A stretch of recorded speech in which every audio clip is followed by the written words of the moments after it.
mbibutse ko amayinite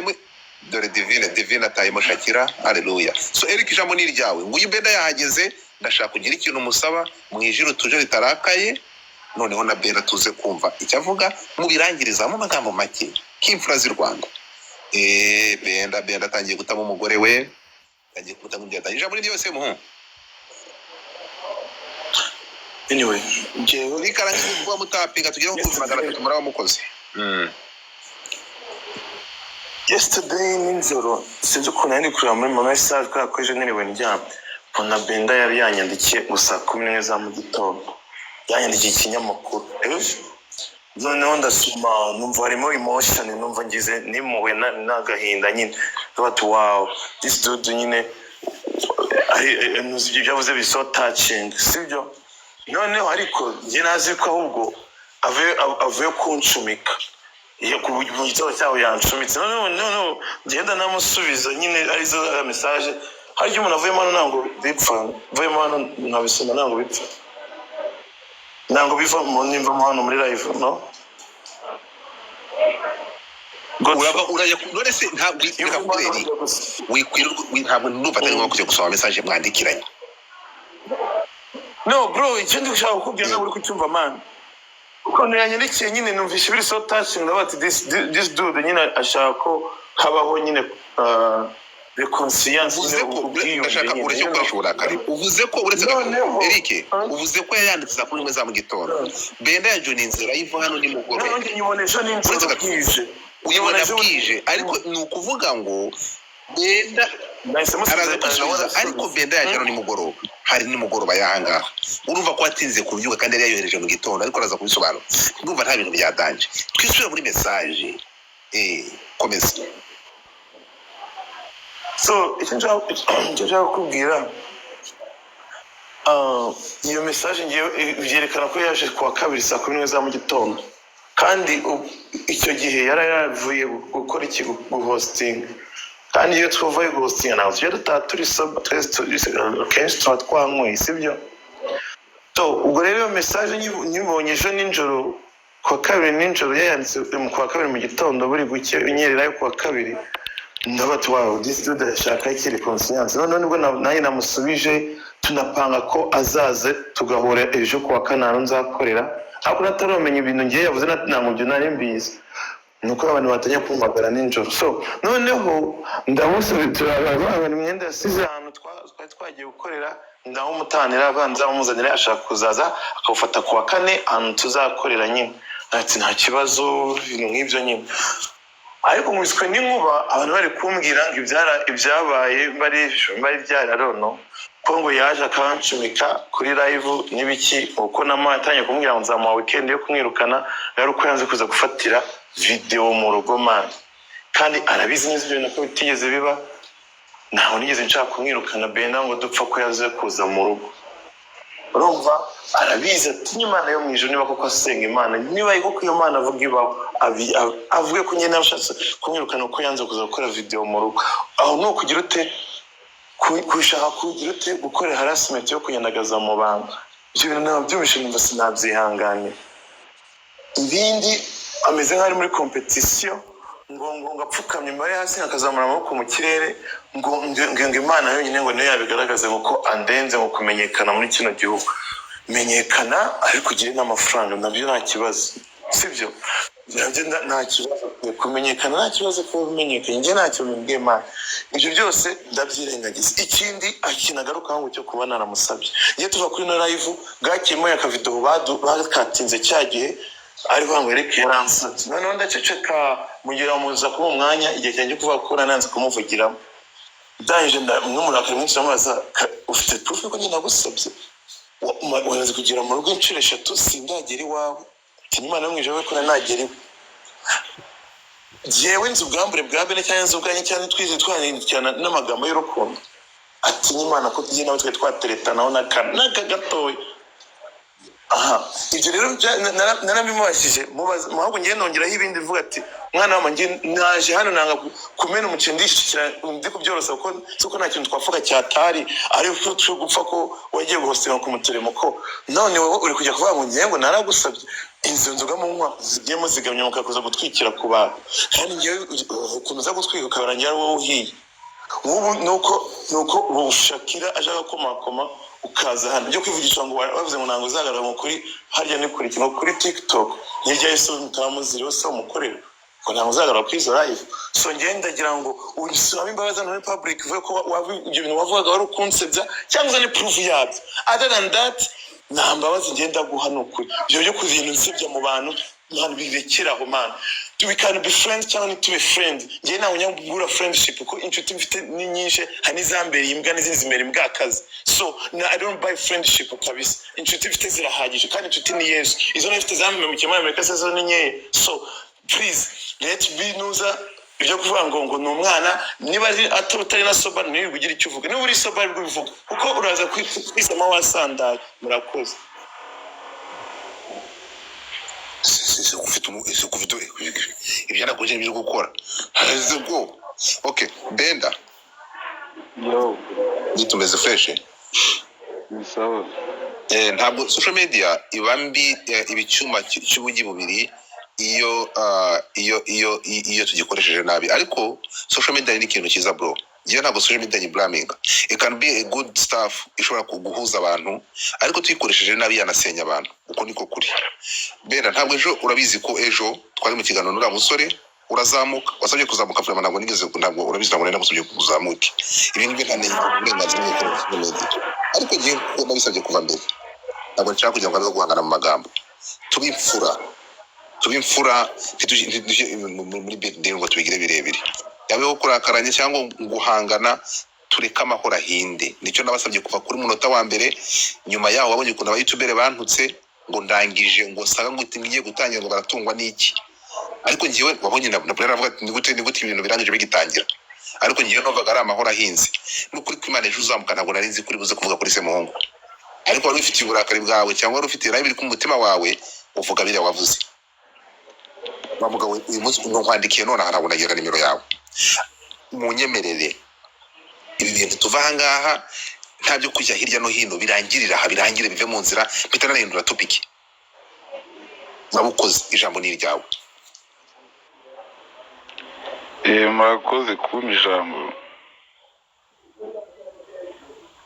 ikintu kinzanye ahangaha ntabwo nari nanze kuvuga ngo nanze kuza live kuko buri munsi wanje live hari ibintu mvuga bitari ngombwa ko mbivuga uko niko nasobanuye kuko none nsanzwe njya live ariko ntabwo mangiye kuvuga ibindi bintu bambaje cyangwa bakoze nawe ubundi ngiye gusaba imbabazi Eric nciye bugufi ariko nawe azinsa bibona Kaspi ukira aho ngaho rero manzi uragize na Eric ibya Kaspi ndabishyiraho umucyo avuya Kaspi zamuka nta kibazo reka muzamure Kaspi garuka Kaspi kamuvahi Kaspi request the mic sinze ahantu za kubanza niba ari kwa Kaspi cyangwa niba ari kwa Eric urifuza kubanza he oya ndabivugira muri rusange biratandukanye bro biratandukanye Kaspi avuye aha nawe ari kurira yo kwarika ngo ni gute umubwira ko yaguhaye 100 urukumva ndaje bahema nigani kwanza nazamuke imitenyi baha bive mu nzira kandi yarakwigishije Kaspi zamuka ngo uyu yaje hanyuma Benda uyu Kaspi urumva uyu Kaspi yahageze uti nawe ugomba kunsaba imbabazi Kaspi mute yo mic mutenga mic yawe wakomeza Benda ngo waraharinda mukuzaniye mumbabarire ntabyo kukinyuma y'igikari ngo tungo bumuze guhura mu birangiriza bive mu nzira mu birangize kandi nk'abantu b'abagabo ngiye reka mabwira ikintu kimwe ahanga abantu bari kubota ahanga abantu bari kubaseka aba bantu bahuriye 950 bari kubashinyika ibi bintu mwakarangije mu minota 30 muri kwiharubanda ngiye ko tubaza nako macimishijwe nuko abantu bahuriye bagahurura ngiye niyo mwamudahari muzabaze bafite audience y'abantu buzuye hari abantu bari kubaseka mutekereze bahuruye ntawo bitayeho barashaka kubona muryana bari gushaka kubona muryana YouTube cyangwa bagiye kubirikodinga bagiye kubacuruza udufata rero naze gukora YouTube cyangwa kuko ntabwo nifuza ibintu bari kubacuruza Eric abingibi ahanga muri kuzamuka uko muri kuri gito bari kureba ingano y'ibitsina byanyu n'amabuno yanyu muri izina ry'Imana ngiyewe mba mfite abantu niyo mutaranga nta munsi cyo nkora live ngo mbe munsi y'abantu 500 baba bafite mwo gatwamwe mu nyemerere ibintu birangire tuzabone mugiye gufata amawadi muri mu bindi ngo twaje babwiza ukuri so nango hano muri comedy man abantu bari gushaka izina niba icyo navuze kuri uyu muhungu cyamukomerekeje nakivuge musanze ariko biranga birangira ni revu ntituze no kwatinda nukuri bari gushaka kugira ngo baho umuco bro je nuko mva ngo dufata okay nda hostinga ariko je sinkunda amatiku je ndi umwunzi ndabunga so nguyu Kaspar hari nani Benda Kaspi umva ibintu amaze ku yaje gati ngo sindi buvuga ibintu byinshi kanze mu SBM ari abonegeze sevenda nimero indagirana umva hano Benda ejo wavuze ko Kaspi yakwambuye ibihumbi 100 ntakwigisha Kaspar aravuga ati sindi buvuga ibintu byinshi ni ahita nyohereza ibintu umva hano uyu muntu ni wowe Benda umva hano hari yasereka twakoreshaga yitwa Mutemana ejo yabari kukumva ati ko namushatse nkamubura kageraho nawo mwishakira bakambwira ko azongera kwiga ari uko amaze kubona controller ye ko controller ibonye ejo bundi ndi kumwe na Eric twaratangiye gukora nanze kwigisha Benda nti ibihumbi 100 nibyo yarayampaye ariko ntabwo nanze kumwigisha naho namushakiye yambwira ngo nimuhe ibyuma byanjye bitahaniwe tibyari gukunda naho bibonekeye ambwira ko ntashobora kumwigisha ahubwo azongera kwiga amaze kubona ibyuma bye kuko ari kumpara bikamubwira ko namwije amadolari amafaranga ibihumbi 100 ntabwo ari kunyikiriza ntararyubaka nkiri kuryubaka nkiri kurwana naryo ngo uwo kwisobanura atanze nguyu ahangaha nyuma yo kumva ikiganiro wakoze rero cyangwa n'amagambo wavuze ejo nguyu na wara hano ariko ibi ni ibintu mwabantu muri kamabwiza ukuri ibihumbi 100 ahangaha umuntu araza hano akavuga ngo dufata bitewe n'ukuntu utanga ibiganiro akampa intare y'amadolari 600 n'abandi bana hano birirwa batanga amaxe ayo n'amafaranga y'akana k'intare bro uretse ko hari ibintu narindimo sinzi uretse gato uretse gato bari gushaka kugira ngo ncunguze uburyo umwete ibyo ni bya Kaspi niko avuze akiriyaringa avuga ati Benda yankomerekeje yambabaje aramparabitse so Benda ngiyo version ya Kaspi bose bati ugomba kwasaba imbabazi nawe uti baragusaba imbabazi ijambo ni iryawe rero yereka mbanze nsaba imbabazi Eric sibyo ndakumva reka mbanze nsaba imbabazi Eric nciye bugufi musabye imbabazi ariko na mbere nana zimusabye na live ikirangira nyuma byanarangiye nawe nakuguye ukuntu yansubije yego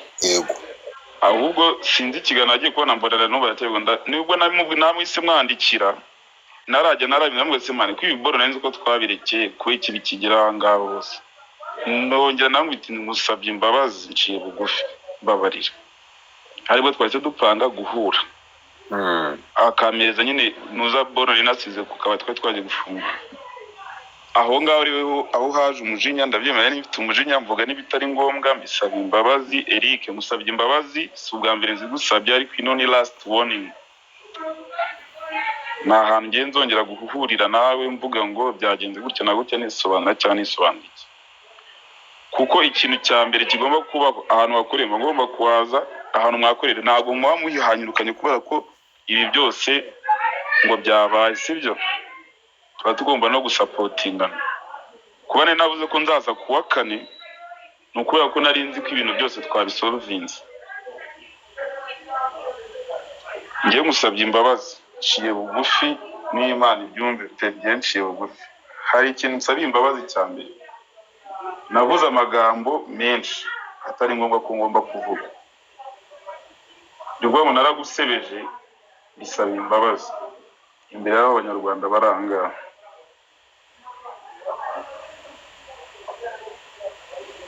Godfather Eric fungura mic yawe Godfather buretse bataragira ikintu bakomeza sibyo yewe n'umuntu nyene nka twe tuba turi hano nyine nk'abunzi sibyo ndagiraga ngo Benda wenda reka musobanurire ikintu Eric sinzi mba wenda ari yabivuze ntubyumve Eric ya ikintu we ashaka sibyo ukuvuga ngo we ashaka ko ubwira abanyarwanda kuko we ikintu cyamurakaje ari kuvuga yuko ngo yavuze hari akantu bakase uri kuvuga ngo yaragusabye nyine uramwingo yaragusabye uramwima nicyo kintu ngo we ashaka ko ubwira abanyarwanda ngo nibyo cyangwa ntago ari byo yaragusabye ntabwo yagusabye ubwo nawe ataragusabye yagusabaga niki ko abantu bose bavuze ko yagusabye icyo bavuga ngo wagusabye abantu bose baratranslatinze kuvuga ngo wavuze ngo ibintu bidakwiye ntabwo turi bumenye ngo ni ibiki nyine uri kuvuga kuko hano havuga ibintu byinshi ariko we yabaye specific aravuga atavuga ko namusabye kandi iyo bavuze ko wamusabye ntabwo abantu bose bahise bihererekaza aravuga ati yaramusabye ngo amubenure yagusabye yagusabye ikibuno niko nawe translating impamvu ugenda gukora bino bintu ntabwo nshaka ko bino biboro bizagaruka mani nibyo nshaka ko birangira tureke guca ibintu hejuru mani tureke kuvuga ati ngo nyine navuze ibidakwiye nta nyine uri buconfusing abantu nyine bishyiraho umucyo mani utuve hano wigire mu kazi ndabizi kuri mu kazi mani kumva ngiye ikintu navuga ibintu byose nagiye kubona mbona binguyeho byatangijwe na Kazfi na Eric mu by'ukuri ntabwo nexpectingaga ko ibi bintu byagera ahangaha nkuko bambwira ngo ni bakuru banjye nawe ngavuga ati ndi murumuna wanyu ndabuba ntabwo numvaga ko ibintu byose byagera ahangaha ngewe rero ikintu nasaba imbabazi Eric ibintu byose navuze nabivuze kubera umujinya na Kazfi nabivuze kubera umujinya kubera ko nabonaga ni mwebwe mwahise mujya kwitangazamakuru nyine muba abambere mu kuvuga ibintu ibwo nanjye nahise nza kuri live mvuga ibindi nanjye yariyo mpamvu mbasabye imbabazi ibyo byose navuze byose byari umujinya hari naho noneho byanandenze phone yanjye nyikubita hasi kubera ko hari ukuntu ibintu bikurenga ngira ngiye kubona mbona ibinyamakuru byose ngo bashishwiburize Benda bamushwishiburize nibigeze bananganiriza bambwira uti se twifitanye byagenze gute bigeze banganiriza ibintu byinshi ibyo tunabireke nagiye kubona muri ibinyamakuru byose biri kuvuga inkuru imwe ndavuga se ko baba nta kintu byagenze ariko batigeze banabimbwira ubwo umva nibo bavuze uti turabivuze ari nabwo naje muri aya matiku nubwo nari no kuyazamo niyo mpamvu rero ngiye nciye bugufi ikintu cyose navuze kuri Eric haba harimo kumutebya haba harimo kumwubahuka haba harimo sunawe nagasuzuguro ngiye nsabye imbabazi kabisa nkuko namusabye imbabazi wenyine muri nuza nagiye kumwandikira wenyine afata imbabazi namusabye wenyine azongereho ko nongeye kumusaba isingiza imbabazi ibyo dukora byose ntabwo tubivuga kuko twishimye hari ukuntu uba wishimye ukavuga ibintu bikarangira hari n'ukuntu uba urakaye ukavuga n'ibindi bintu bikarangira buri muntu wese niko ateye ndakeka kimwe n'uko hari n'abarenzaho bakagutireka tubyiyorere ngewe rero nsabye imbabazi byose navuze nabivuze nahubutse ndasaba imbabazi n'abanyarwanda bose bari hano Benda guhubuka no kubeshya biratandukanye waramubeshye ntabwo yagusabye yego cyangwa naramubeshye urakoze urumva mwanyu no kumva Benda biragoye kushobora gufata ibintu aka kanya ngo ubuvuge byose uko biri amagambo akoresheje akayavugira muri rusange agasaba imbabazi nawe mu mwumve rwose kandi birako na Semunga arimo kubyumva nubwo atoreye ngo uko byagenze byose ariko byibura abishye muri rusange asaba imbabazi je nuva mwamworohereza pe Eric gisabye imbabazi ndumva bite byawe insaba mani njye ntacyo dupfa ubyumve neza na ninjoro twandikiranye neza twari twapanze no guhura kandi n'ejo tuzahura sibyo n'ubu ukiri wiri ko duhura mani nkwifuriza gutera imbere mwifuriza ibyiza sibyo nk'uko wawe ugaca bugufi ukavuga ko byari ukubeshya kandi nawe nyine wari uzi ikiri ku mutima wakoresheje defense mechanism yo kwidefanta nyine kubera wenda ibintu wari wumvise cyangwa wari ubonye sibyo mani njye ndakubabariye ntacyo dupfa cyatari mani ntacyo dupfa nitunahura nk'uko wanyandikiye ngo namushaka ko umwe azacaho kundi tuzahora dusuhuzanye twishime dusangire kandi nta by'uburyarya sibyo imbabazi ndaziguhaye kandi nanjye niba hari abo wenda nakuvuze nkabukomeretsa mbabarira pe kandi mbivuze ngiye ku mutima urabizi njyewe ntabwo byari ngiye amezi 3 twari dukoranye wari waramaze kumenya ni straight the point ntabwo nca ku ruhande ngo hirya no hino nkubwiriraho ukababara ariko the next day ntabwo mpamvu ifite inoza umujinya bihita birangira si byose kunze kereka imana ukundi ukuntu nzi bitandukanye so yeah so rero kubyo uvuze I understand you can't twese turi abantu hari igihe ubona ibintu bikureze nko kuvuga uti wageze fone yawe ku itazi kandi ndabizi kuko na fone yawe nuko yari umujinya nyine wenda none gusa njyewe ndakubabariye kandi mumubare mbikuye ku mutima nk'uko uvuze ko na last warning njyewe nta kintu kibi navuze nk'usebya muri public ibyo ibinyamakuru uvugaho twagiyeho ni uko yamaje ngo Bena yaragusabye sinabumvishe na audio nakohereje nababisoma hano ariko byiri sensitive nayo igihe turimo ifunguro so at the end of the day nerekanaga ko yaba kakano kavuga ngo Eric ngo yaransabye ngiye mitangwa mu kanwa ngeze no muri kuri televiziyo muri live bongera abimbaza ngo baramusabye so kumva nyine gusa ikintu kandi ko gusaba abantu bumva bashimishwa n'akantu gatoya akariko